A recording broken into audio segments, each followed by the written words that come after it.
So, Bryan, I could see you behind, in the backstage looking at our intro videos with awe.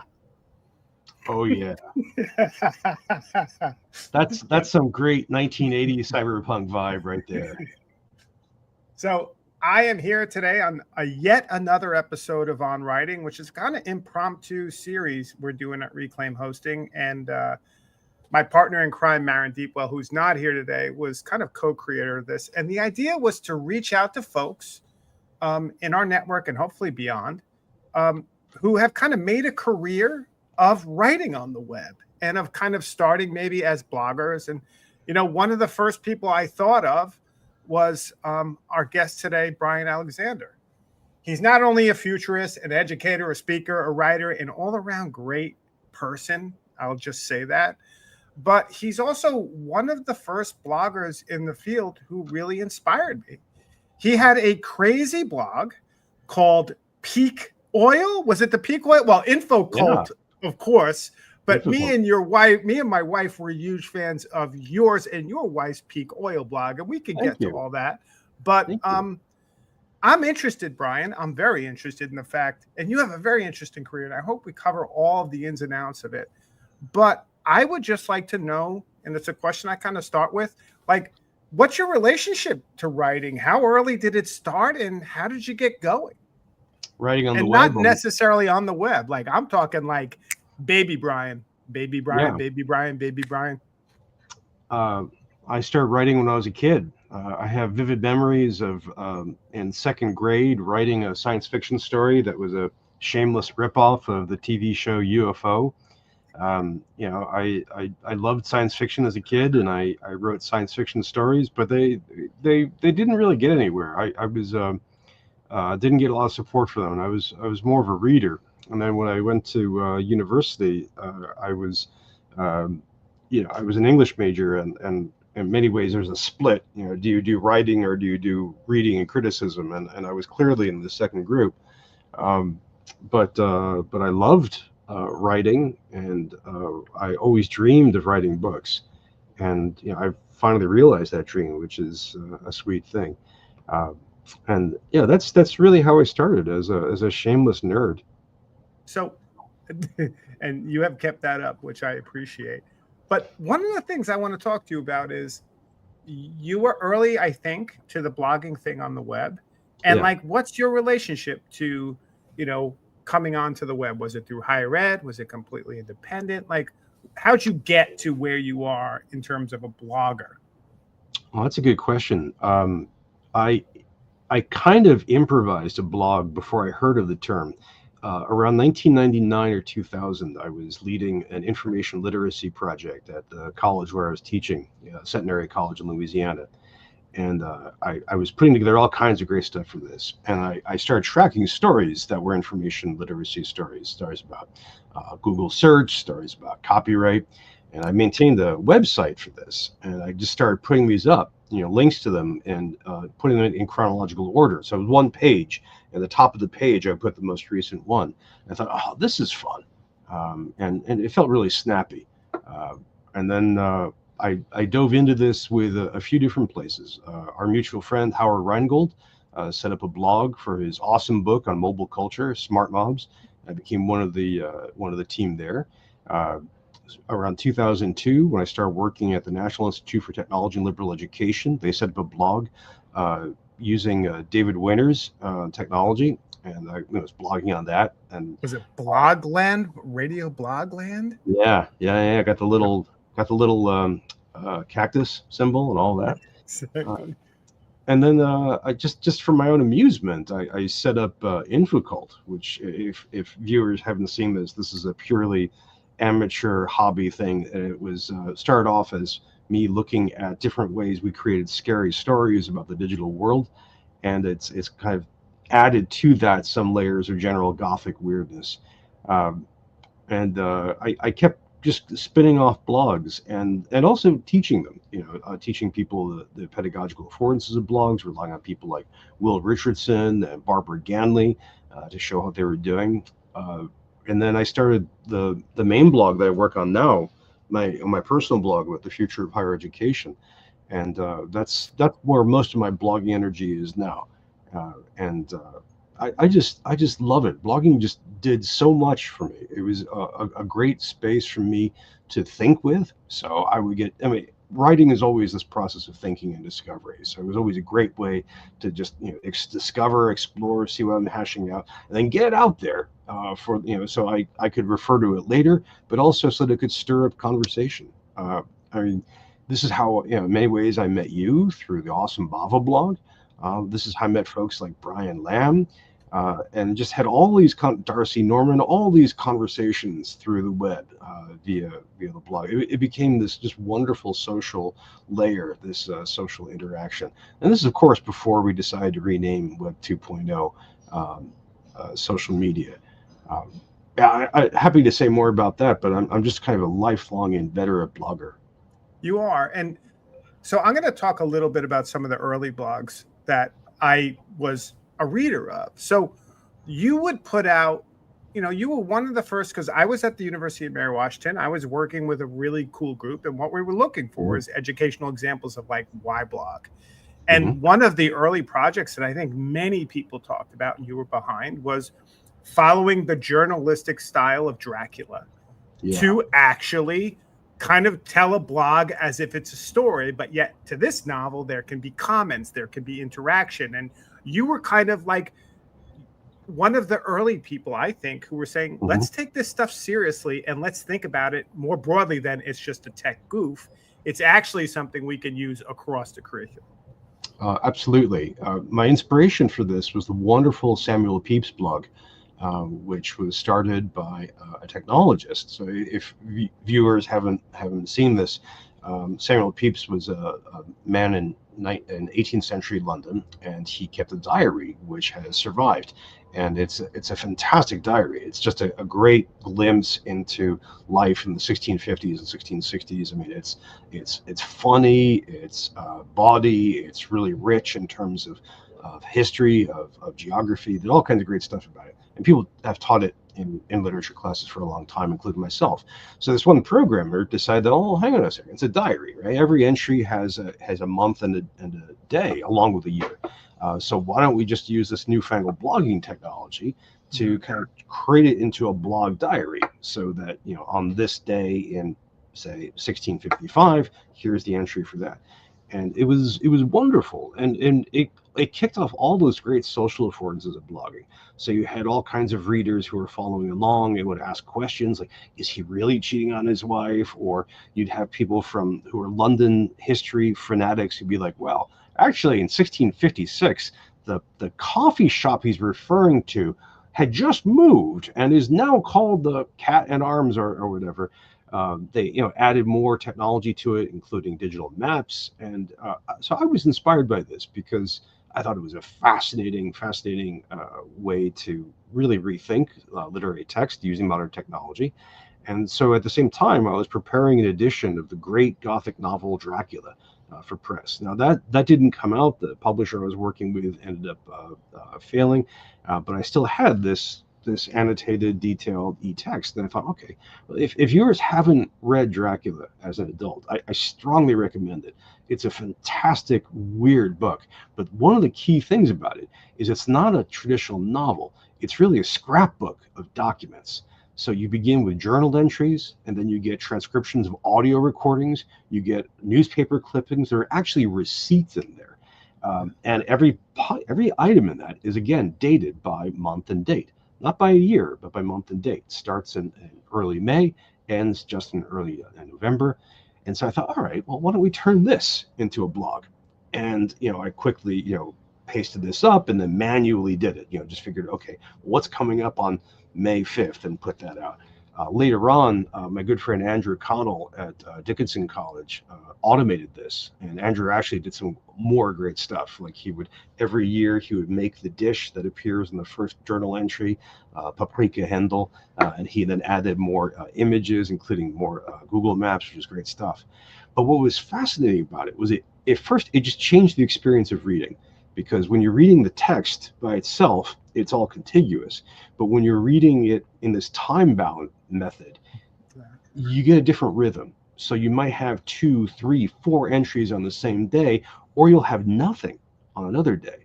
So suddenly gaps appear. I mean, they're in the text, but they're not really clear. So when Jonathan Harker falls silent, it's an interesting silence. You wonder what happened to him. You become anxious. What's going on with this? And then when things build up, they become more exciting and more tense. But on top of that was, again, the social layer, because it was a blog, everything was commentable. And so people would put in comments. And you had first-time readers who would say things like, oh my gosh, is Mina okay? What's going to happen with this? And then you had some of the world's great Dracula experts, like Elizabeth Miller, who would weigh in. Elizabeth was actually doing some great work with transcribing some of the original manuscripts, and so she would add, here's this going on. Other people would just share in, well, actually, the cart that Jonathan Harker mentions is an interesting one for bulk and transportation technology, and they would put in links to this, and you'd have conversations. And so we did that for year after year. And it was just, I thought pedagogically it was exciting. I thought intellectually it was fascinating, and I still love it. Now, this is the first year we haven't done it, and a readership, like with a lot of blogs, has declined over time.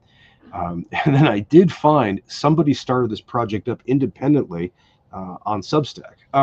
Maybe not Substack, maybe Beehive or some, but as an email newsletter, and it was kind of bittersweet to see that. Yeah, exactly. Like the death of the blog, hence newsletter of Jonathan Harker's narratives. Yeah.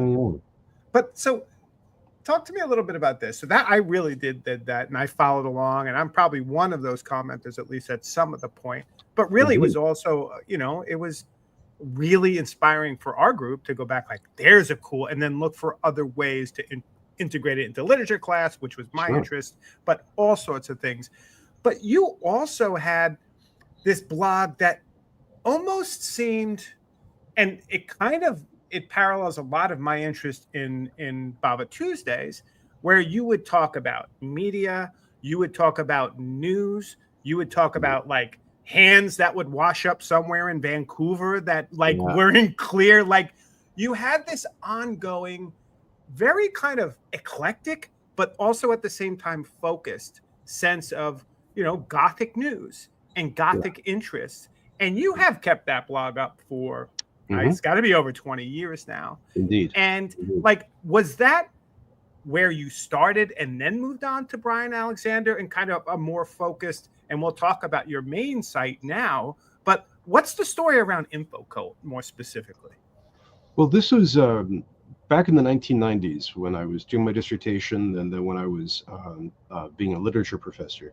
I was fascinated by an idea that I couldn't let go of, which was that in Britain in the 1700s, Gothic literature appears, and you could talk about all the great texts, like Castle of Otranto in the 1760s, and the big rush of Gothic novels in the 1790s.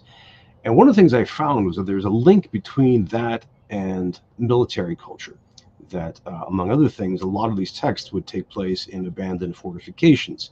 And I was able to dig into this and find out, well, maybe in some ways the Gothic is a kind of nightmare of military society, and especially based on post-usage structures, fortifications that were no longer being used. And it was a kind of dream or a nightmare of power. And I was really focused on this, and I was working on a book on it, which I haven't ever finished. I hope to at some point. And you could pull this out. I actually went to Transylvania for one of the World Dracula Congresses, and met a great Dracula actress there, actually, and gave a talk about war and Dracula. And I was really fascinated by that. And so I was noodling on that idea. And then this brought me to thinking about the internet, which after all has its roots in some military culture, DARPANet coming as one key part of origin.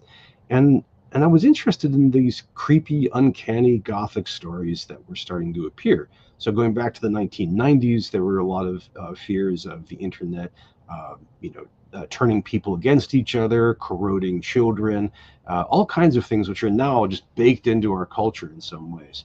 And there'd be stories like the Heaven's Gate cult story, and people say, they were online, they were building VRML.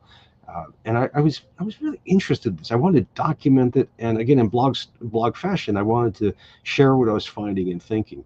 So I kept doing that year after year, and the whole archive is still there. It's a TypePad blog, which always amazes me it still exists. I've been meaning to migrate it to WordPress. I just haven't had the time, and it kind of charms me to have this antiquated baseline. But then it also, as blogs do, blogs are usually emergent. You start working on one thing, and other things start to pop up. And the thing that popped up here for me was what I was calling Gothic in everyday life. So these would be weird or horror stories that were true. So you mentioned the missing foot. There was this series of stories which sometimes keep coming up, where body parts would appear washing up on shorelines, which I thought was fascinating and strange. There was the great epic cycle story that still is unproven or undetermined about the pizza bomber in Erie, Pennsylvania, which has been turned into a comedy movie and documentaries. I was fascinated by this. So I would just toss that in, and just keep sharing those. Over the past few years, this has taken some odd spins and forms. For example, sinkholes, which keep appearing. And my running joke about this is the goddess Gaia starting her campaign against humanity. A few years back, we had a rush of these odd clown sightings where people would say they found a clown in the woods or something. And again, the veracity. They were usually in North Carolina, right? For some reason. Often, right? And I wasn't really interested in the truth value of these. I was interested in these as stories, and how, for me, the Gothic and horror stories, which are always culturally marginal, just kept chugging along. And in fact, we saw an interesting version of this. Let me see if I can get the quote from this. People return to the Gothic, and they cite the Gothic and horror, even without necessarily knowing it. I mean, you could find this in politics, for example. You go back to Karl Marx, who uses languages of werewolves and vampires in his writing very, very well. We just had here's one talking about in the United States, the House of Representatives just passed a big budget, and the minority Democrat leader said, quote, "This fight is just beginning, and House Democrats will continue to use every tool at our disposal to ensure the GOP tax scam is buried deep in the ground, never to rise again." And I'm fascinated by that, and how that plays a role. So that's something I keep noodling on the Infocult. I'll do this every couple of days or every couple of weeks, and now it's a strange archive. Yeah, and so one of the things that I've seen, and we could talk about, other blogs you've done, like the Peak Oil blog when you were living up in Vermont was an interesting one, and yet another. But one of the things I've been part of with you is, so we were both in New Hampshire. I think it was 2012. Yeah. It was about there, and we were there, and you had come to me, and you had said, well, you didn't come to me. We were hanging out, both talking at that conference. And you said, I'm about to leave Nightly and go out on my own. And I was like, oh my gosh, what's going on? And so you were like, I'm going to give it a try, set up my own site, and go for it. And I think that's about the time that Bryan Alexander was born. Am I right? Or is that wrong time-wise? I started that about a year or so earlier, and so a little backstory. When I was working for Nightly, that's the National Institute for Technology and Liberal Education. It was a nonprofit that worked with small liberal arts colleges, and it doesn't exist now, but you can still find it, information about it in Wikipedia, and there've been a couple articles written about it. But it was starting to have troubles, and I was hoping to go out on my own, in part because whereas Nightly focused on liberal arts colleges, I'd been getting interest in work from all kinds of higher education beyond liberal arts colleges.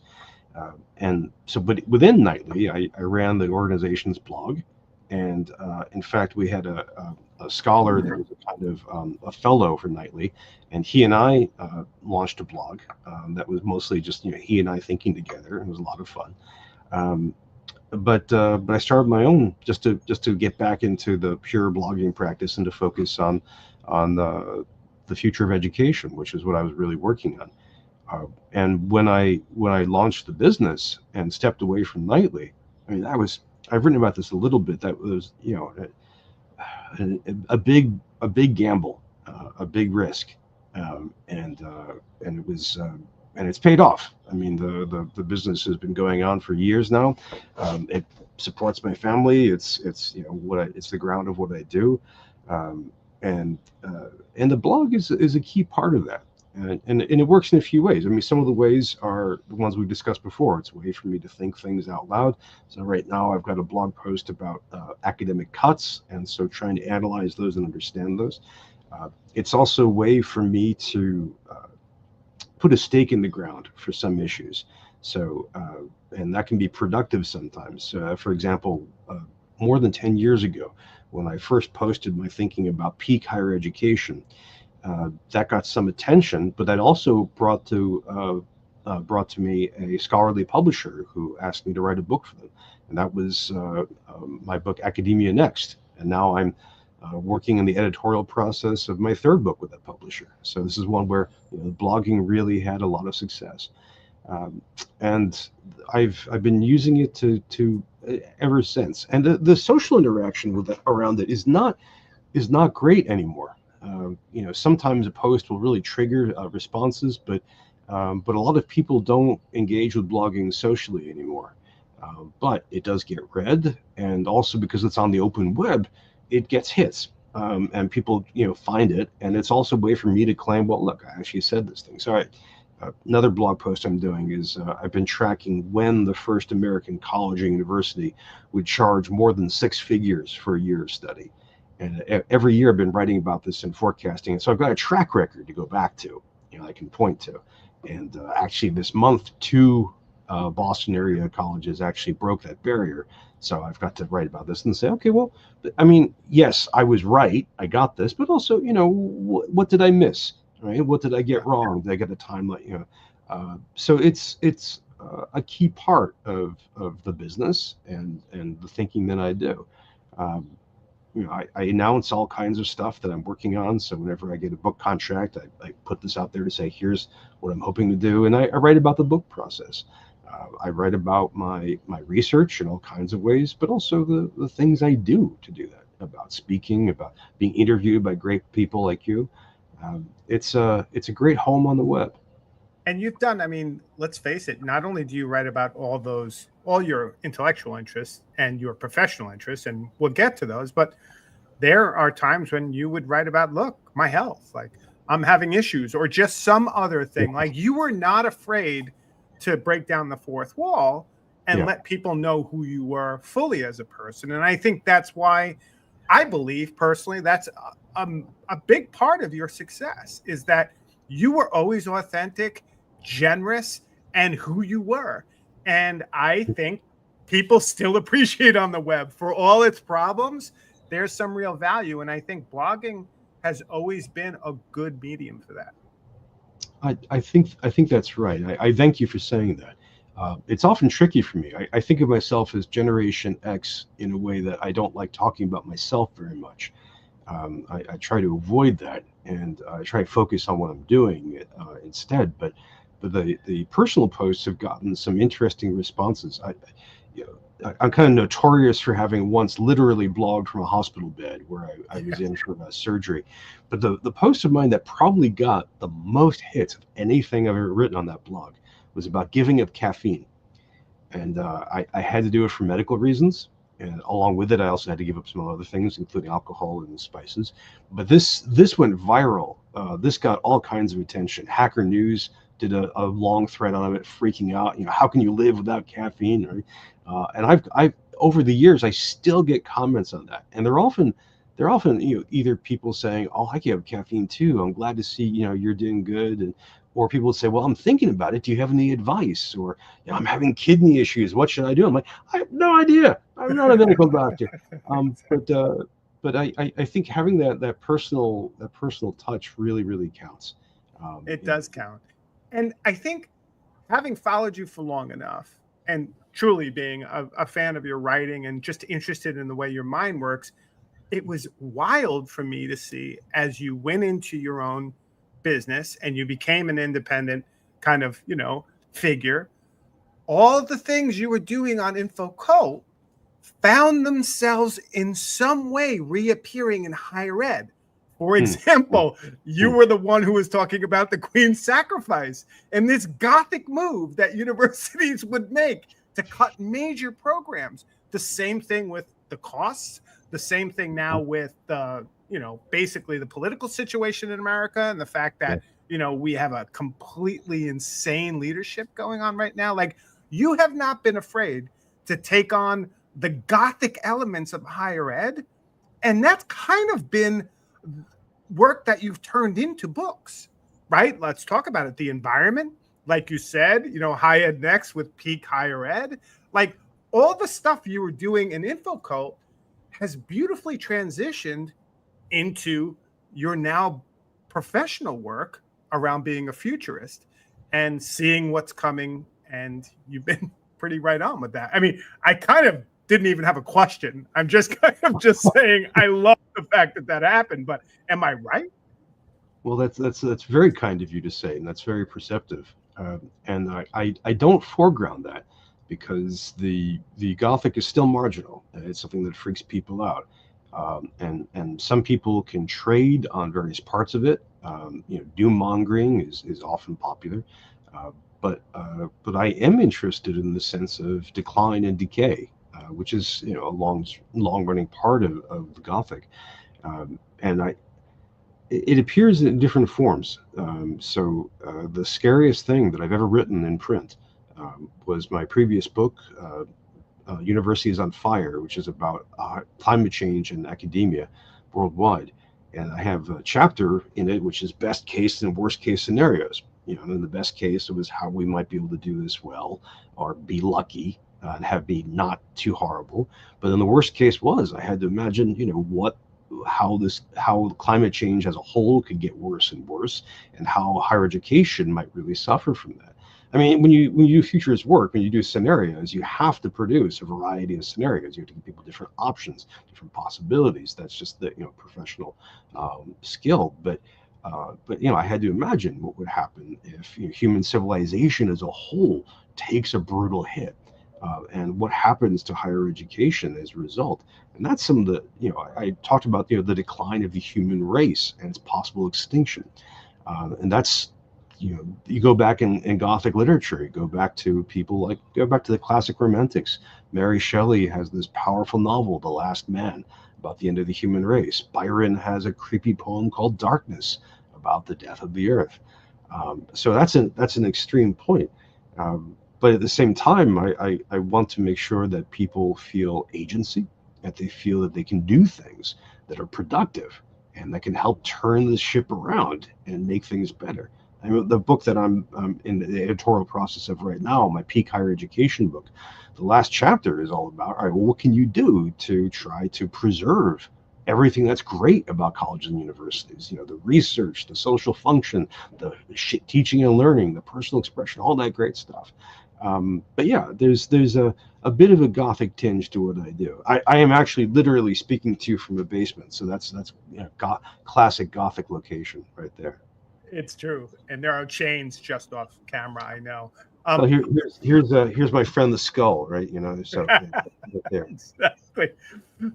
Oh, but so you talk about peak higher ed, and I talked about the peak oil blog, and that has been another theme that has gone through your work, right? Like when we start to hit that end.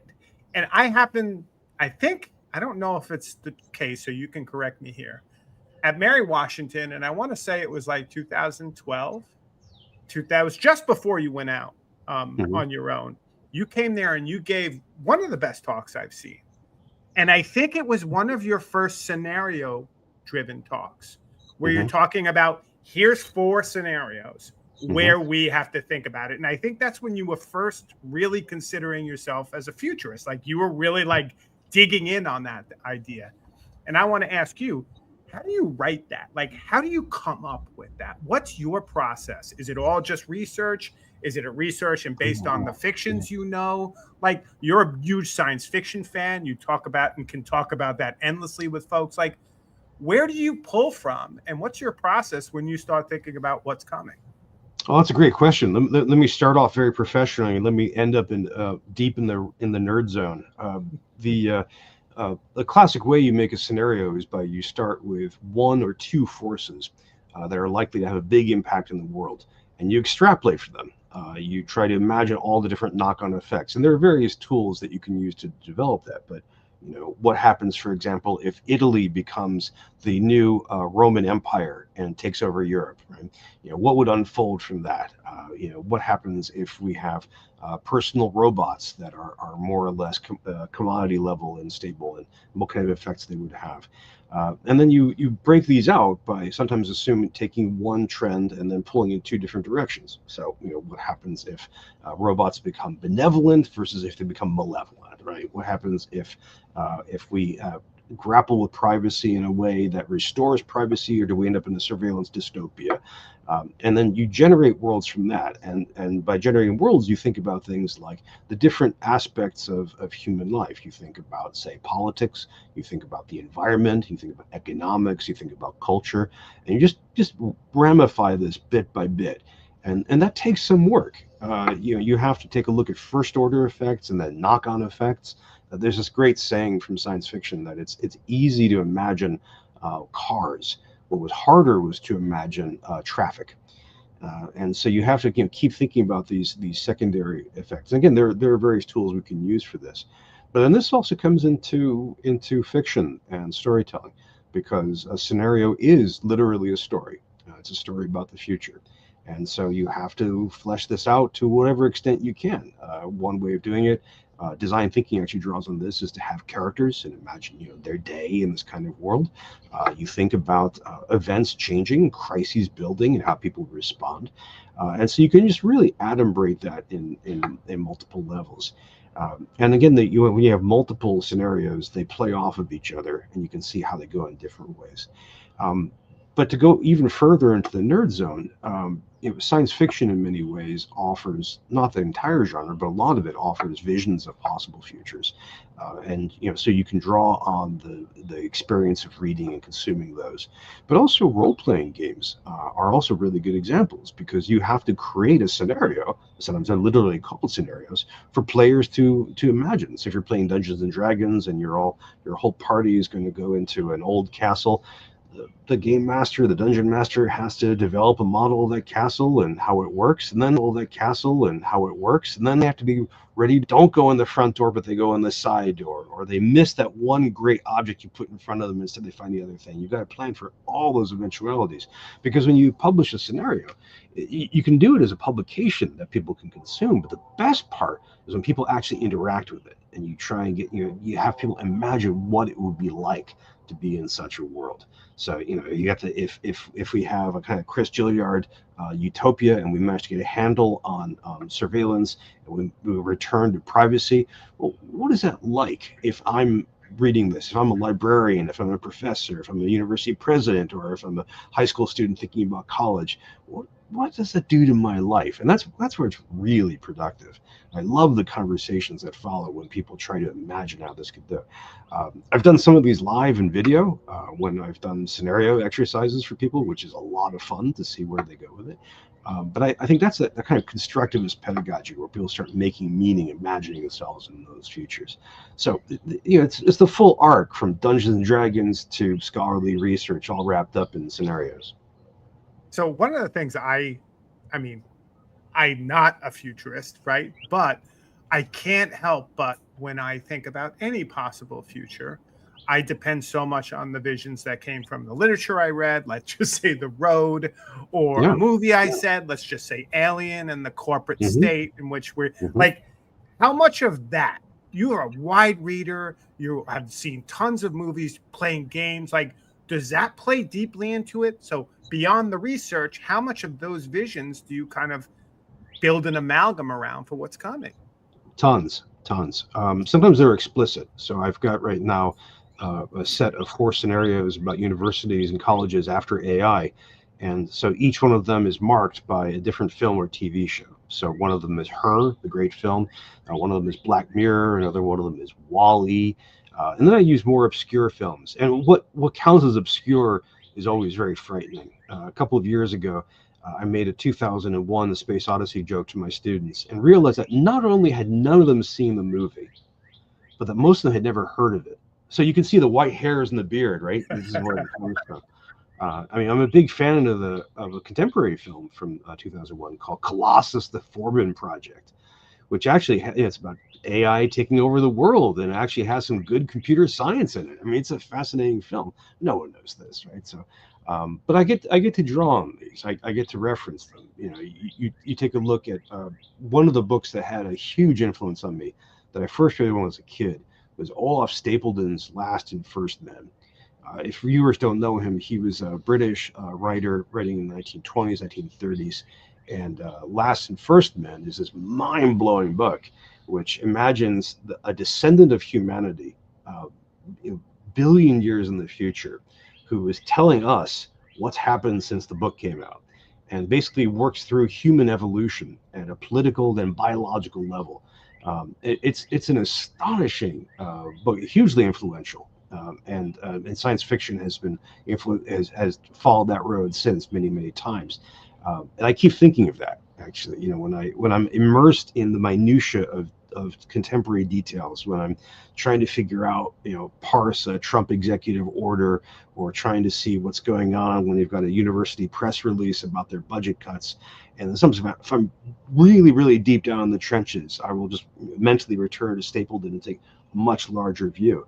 And that's I've been trying to do that. There's one project that I've been quietly semi-quietly. I've written about my blog, but I haven't made a big deal about it. I've been trying to think about the next 2 centuries and how we understand and imagine the next 200 years. And I've come up with this great divide about that, which I've been noodling on and trying to develop. So that kind of macro framing is very useful for me, but then I have to return it back to everyday life. So when you're trying to run a web hosting company, or you're trying to teach a class, how do you see that? So yeah, all these stories play a role. Yeah, it's funny because I was recently reading Roadside Picnic. Yeah, which great book. is influenced the Tarkovsky film Stalker, but Yeah. that film is a futuristic film that seems to have been written yesterday about our environmental crisis. Yes. And so it's interesting, and I know you've read this stuff widely, and I am also fascinated by the fact that you have come from a literary background and your work as an ed tech. And I'm selfish here because I come from a literary background too, but I was very inspired by your writing, because in Infocult you let all that hang out. You weren't afraid to take all those pieces together and to kind of frame what's happening now and what could be happening in the future. And I think all of us in that moment were thinking about, what does all this technology mean? What is Wikipedia going to mean for learning or for a knowledge base? What does a blog mean for communication? And you always did that quite well with those references. So, well, thank you. But I mean, this is science fiction. I mean, the thing I keep telling people is if you're not reading science fiction, you're not prepared for the 21st century. We're thinking about climate change. We're thinking about artificial intelligence. We're thinking about robots. Science fiction has been working on this for a long time, back to the 1800s, if not earlier, depending on which one you read. So there's a wonderful Samuel Delany novel called "Stars in My Pocket Like Grains of Sand," in which there's a scene where a character more or less hits Google for the first time. And this is from the early 1980s, and it's an amazingly powerful scene. You can look at so many different novels. I mean, I actually teach a story that you taught that I really recommend, which is Foster's "The Machine Stops," which is uncanny at the future it describes. And my students freak out when they read it, because it's from 1912 or so, and it is so prescient. But science fiction really has that, and in our lifetime, science fiction has really moved to the center. People take it more seriously. It's more prominent in popular culture. it appears in all kinds of different ways, but I find it useful. But literature as a whole, shapes what I do. I mean, the practice of close reading and literary criticism is something which gives me a lot more capacity to grapple with PR, with hype, with scholarly articles, with public performances. Thinking about literary history in terms of influence and context really helps me think through timelines and lineages. I did a lot of work as a grad student and as a professor in a historicist training of mind, so trying to ground literary text in history, and that is really great preparation for futures thinking. A lot of historians hate doing this, but it's in the futures field. We think we have to rely heavily on history in order to figure out, looking at how people have responded to different phenomena over time, and seeing how that might play out is something which is very, very powerful for me. Now, I'm interested also, and I've said this before, I'm happy to say it again. I mean, you work hard. I know what it takes to blog as much as you do, as regularly as you do, as researched, as long a post as you do. But that's only one thing you do. You also find a way to be completely present across social networks. You're not afraid to try any, and you stay in all because you want to reach a wider group. But then also you started 10 years ago now, maybe long, but I think it's about 10 years ago. You started what is essentially like an educational talk show where you reach out to people, you bring in guests, really great guests from all over the spectrum, Including and you interview them. Including myself. I was early. I was an experimental early one. But the fact is all of this, and just part of what you do, writing books, is a whole nother piece of that. I mean, really, you are doing an extraordinary amount of work. And I'm interested in two things. I'm interested in how much writing informs that, but also like in terms of your work week, in terms of like how much of that are you processing in terms of writing? Like, are you scripting out, you're reading and scripting out what you're going to do on your talk show? How many blog posts do you do a week? How much time do you spend on socials? Like all of that pretty much save your talk show. Although I have a feeling a lot of that is at least framed by your questions and writing. You're writing, your whole career in some ways now is writing. Well, thank you for the very kind words. You once referred to me as the hardest working man in the ed tech business, and I believe it. I love that moniker. I mean, I work 7-day weeks, and my day can be up to 16 hours. In terms of well, just for those who don't know the Future Trends Forum, this is a weekly video conversation about the future of higher education. So we always have one or several great guests, including Jim Groom in 2016. And what we do is I ask them a couple of questions, but then I refer to the audience.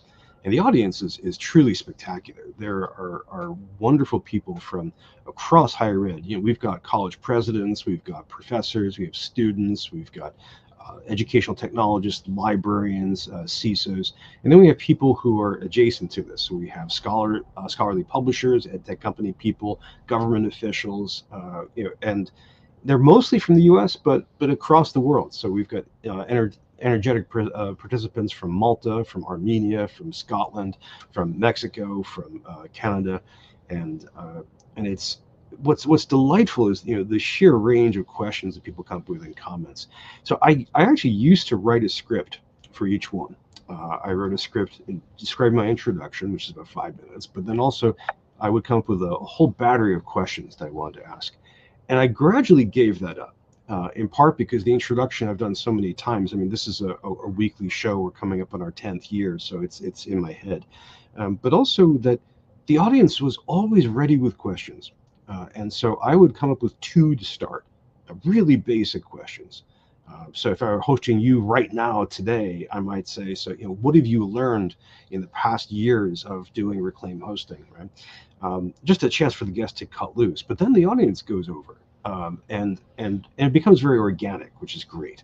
So someone will ask a question about copyright, and the person will answer, which will trigger somebody else to ask a question about privacy, and it goes on and on. I just love that. And in many ways, I've gotten static for this. I've had people say things like, well, they'd rather have me present. They'd rather have me cut out certain questions. They'd rather have me not host certain guests. But I love that conversation because it's hard to do. We have an environment where it's much easier to be isolated or to be in a filter bubble with only like-minded people. And I don't want to have that. I want to have the conversation that you can get in a great classroom if it's done right. The conversation you can have over dinner with a wide variety of people, with strangers on the street. And I really want to have that happen. And so far it works. It's a lot of work to assemble. The production behind the scenes is hours each week, but I think it's a really precious community. I'm just humbled by every time. Yeah, it's amazing what you've created there. And I will say, I know you have more to say, but I will say, let me just step myself in here. But I will say this, like when I first talked to you about going out on your own, I'm like, Bryan, you should like run a big conference every year or do, because I associated you with NMC, with EDUCAUSE, and you were like, no, I don't want to do that. And then not that long after, you had this idea, and you must have 500 plus episodes now. I mean, it's insane what you've done. Like, you have created an amazing archive and record of the field for a decade. And I think that in some ways is, like you said, more precious than most things. I marvel at it. So anyway, please, you have more and you have done more. So let's hear more beyond that. But I love what you've done. Well, that's very kind. I really appreciate that, and I floated the idea of doing a face-to-face conference or an online unconference, and the stars haven't come together for it yet. I often presented conferences, and I've actually done live in-person Future Trends Forum sessions at conferences like EDUCAUSE and so on.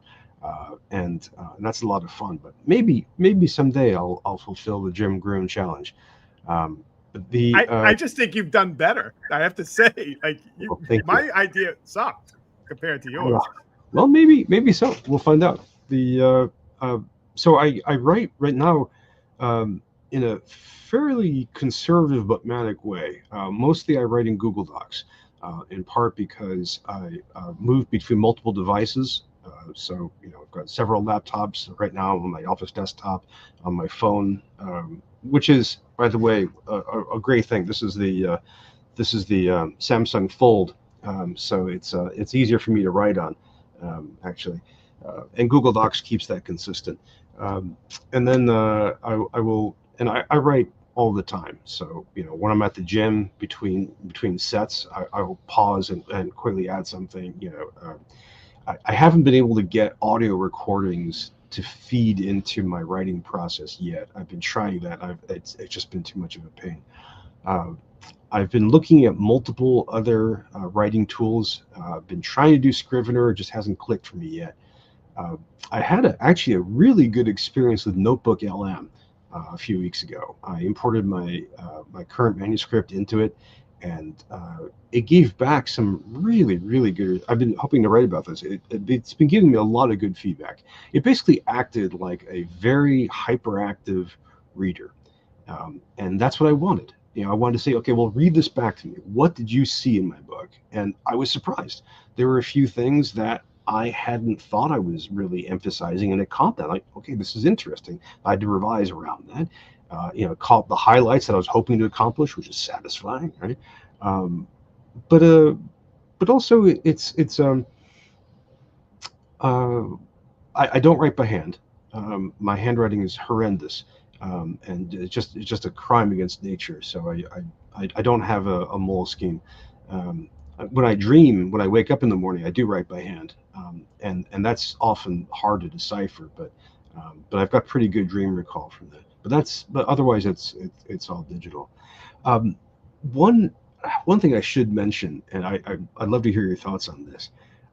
Last year, I started a Substack about AI in higher education, and I did this because first I thought email newsletters were amazingly retro. this takes me back, to the 80s, and that's so. I found them kind of fun, but also a little worrying. I thought, why don't you just make web pages? Why don't you just make blog content? But they clearly hit a nerve. People like making them; they like consuming them. And I wanted to see, again, I'm an independent, so I thought, all right, is there a business model here? So I fired up a Substack, and it's actually been a very rewarding engine. It's very easy to write to. The analytics and everything are really solid, and I've got a good readership, and it's working out well. One publisher asked me to write a scholarly book on AI, and I turned them down flat, because the process of writing it and publishing would have made the book an irrelevant doorstop. But instead with Substack, I can beam this out right away. And it's interesting to compare it to blogging.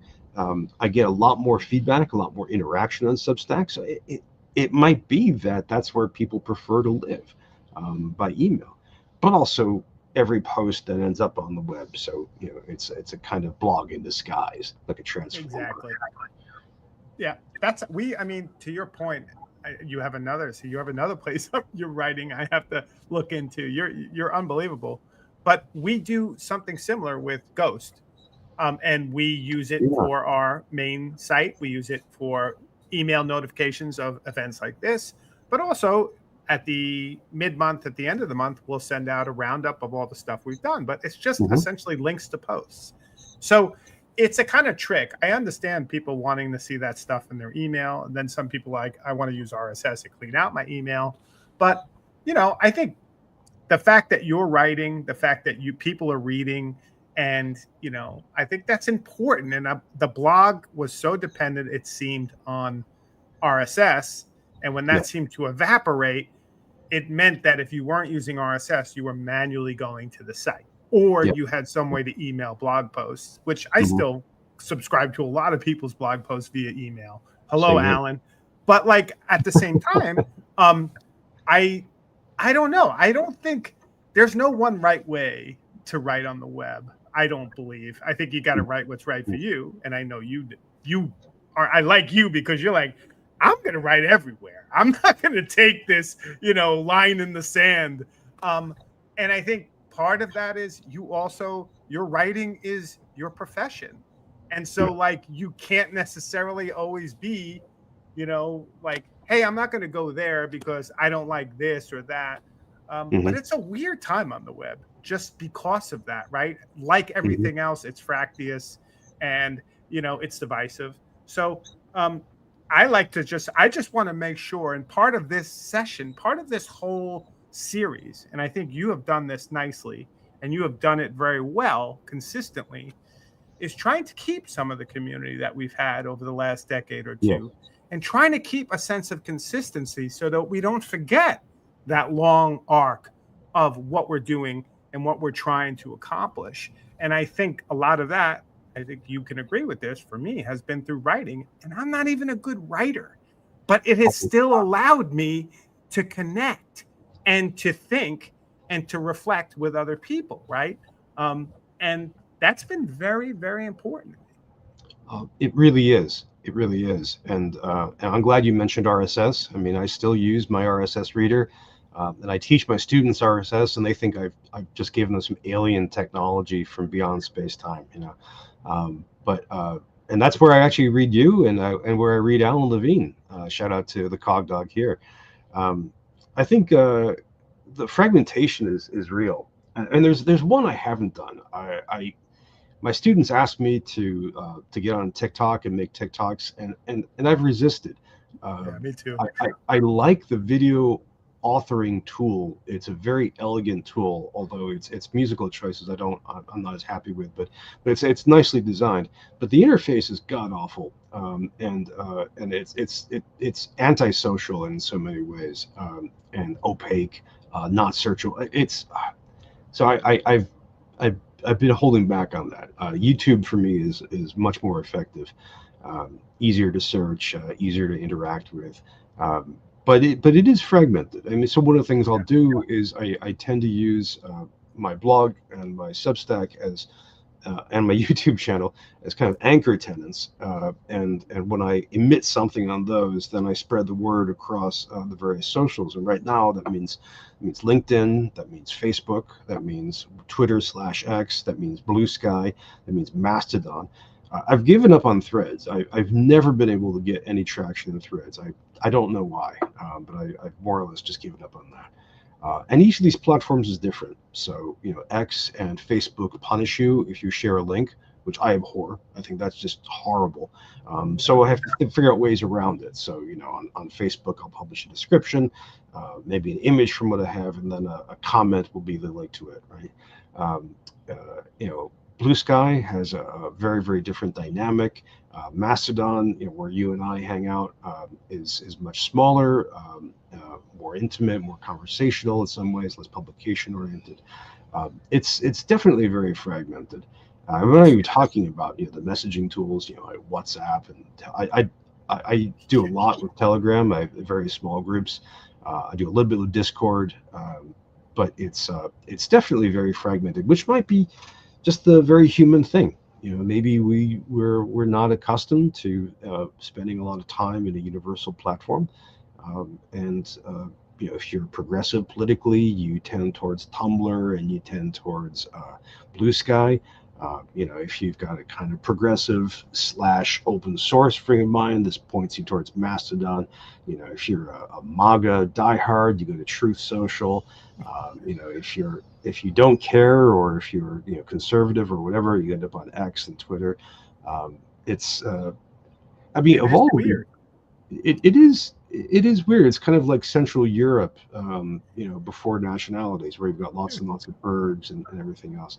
I gotta say, Facebook seems to be the giant though right now. Facebook is where I just personally get more conversations with people, and it's awful in a lot of ways. I can't share links. Facebook will hide some of the posts I make. Some ways I can tell, some ways I can't. But I get I can stir up a lot of conversation, and that's another place where people have told me to not do it. I've had people say that I should issue more pronouncements, on Facebook, and ask fewer questions. I've gotten political static from across the continuum, which is always interesting. But it's definitely a fragmented world. So I sticking back with the blog as an anchor tenant is a really, for me, a very useful way to proceed. Yeah, it's your home, right? It is. Now, Bryan Lamb and I think this is in 2023 when you keynoted Reclaim Open brilliantly. Yay! Reclaim Open plug, Bryan Alexander plug. We're all happy.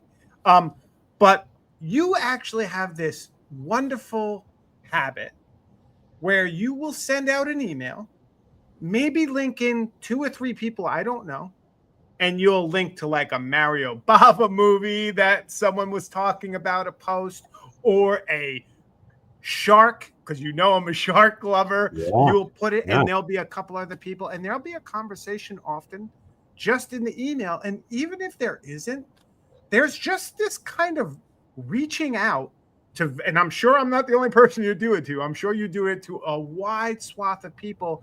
And the fact is it's a genuine, like, hey, I read this, was thinking of you.